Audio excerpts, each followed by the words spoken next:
আরে ভাই, আপনি এখনো এখানে দাঁড়ায় রয়েছেন? না ভাই, আপনার কাছে তো টাকা পয়সা নাই, আমার গেলে তো খালি যাইতে হইব, তাহলে আপনাকে নিয়েই যাই।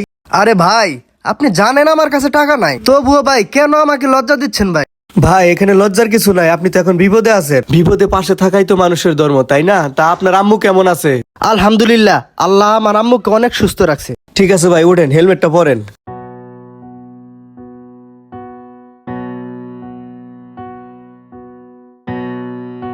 ভাই গাড়ি ব্রেক করলেন কে? ভাই অনেকক্ষণ ধরে বেরিয়েছি তো, আমার একটু প্রস্রাবে চাপ দিছে তো, অনেকক্ষণ ধরে প্রস্রাব করি না, আপনি একটু দাঁড়ান, আমি একটু প্রস্রাব করে আসি। আচ্ছা ঠিক আছে ভাই, চালু করে আসেন। গাড়িটা তো বালাই, একটু সইরা দেহি। আরে চাবিও রেখে গেছে, ওর মনে নাই। আরে আমার গাড়ি কই গেল?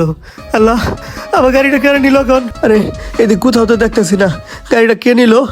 আজ আল্লাহ, যে মানুষটার আমি ভাড়া ছাড়া এত দূর নিয়ে এলাম, সেই মানুষটা আমার গাড়িটা নিয়ে গেল। আল্লাহ, আমার এত টাকার কিস্তি আমি কেমনে শুধাবো আল্লাহ। মানুষকে ঠকিয়ে সাময়িক তৃপ্তি পাওয়া যায়, সেটা চিরস্থায়ী নয়।